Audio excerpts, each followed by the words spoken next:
There is one thing that I do want to say that because I got really, really fucking interested after the fact. Well, yeah, go ahead. I went home Oh, and dear. I started researching all this kind of stuff. Oh, I thought So you want were to hear gonna a crazy fucking story that's really closely related to that? Well, Sure. it's like in direct relation. Yeah. Okay, so I'm not going to spoil the movie, but for historics, Oppenheimer, he created the atomic bomb. Right. So they dropped it on Hiroshima and Nagasaki. Everyone happens to know that. If you don't know that, please go read a history book or Yeah, go back to if you don't school. know that, you were way too young. Like, Yeah.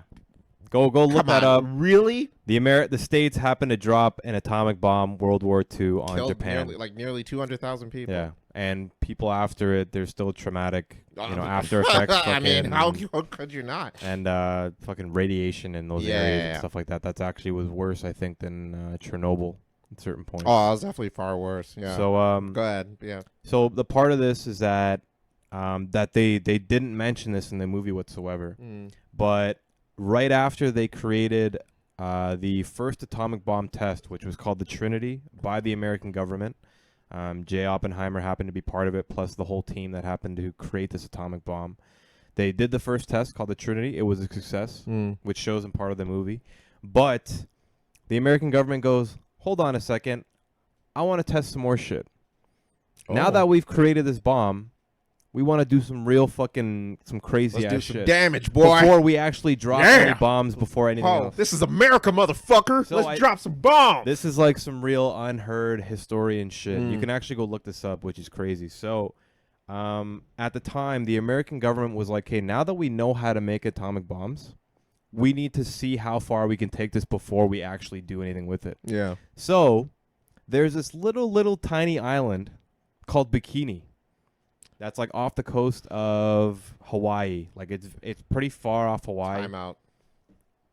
There is a real place called Bikini Island. Bikini Island. I swear to God. Do you know the reference for? Do you know what place? What show has that name? No. SpongeBob. Oh, SpongeBob. Oh, okay. So yes. Okay. So there's actually a real place called Bikini Island. 100%. It was in. So then, when they were making it, what, in like the 40s? Was it the 30s or the 40s? Yeah. So when it was portrayed in the 30s or 40s, the American government goes, we need to find an island or somewhere where we can test these bombs. The American government sends out an army or the Navy to go try to find an island for them to be able to test these bombs out and build bombs and drop bombs on somewhere that they can test it and see how bad it gets. So they go to this fucking island called Bikini Island off the coast of fucking nowhere, Hawaii. There's already a whole society that's there of like natives that live there, and they've been living there for years. They were colonized at one point by the English, so they know a little bit of Catholicism and like like Christianity and stuff like that. Did you say fucking cap? No. Oh, sorry. That got deep. So no, I'm teasing. They pretty much the Navy comes out and goes, Jesus wants you guys to leave this island. We need you guys to leave. And the guys are like, no, we've lived here our whole lives. Yeah. American government goes, nope. I'm telling you right now that Jesus came here to tell you that you need to leave this island. So they kicked all these people off this fucking island that was already living there for fucking years, for hundreds of years. And they moved them different places. They probably moved to like Hawaii, California, whatever like that. So they use this place called Bikini Island to test bombs. So they created, if not, I think it was like 5 or 6 different bombs where they would literally just fly over this fucking island and then drop the bomb, and then it would just fucking blow the fucking island up. Oh, okay. Like crazy. Nobody was living there at the time, so they said that there's probably people that may have died, but majority of the people are the people that were living on that island. They actually got them off.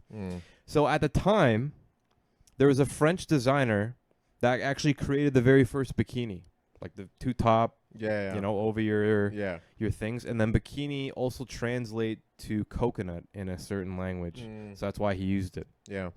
So they heard about this in history, and then he was saying that, like, if America's dropping bombs on this little island called Bikini, I want to use the word bikini as my, like, word for this piece of clothing that I'm trying to put out. So that's why it's called the bikini. Damn. So it also translates into us when we were younger and we were like, yo, that's the bomb.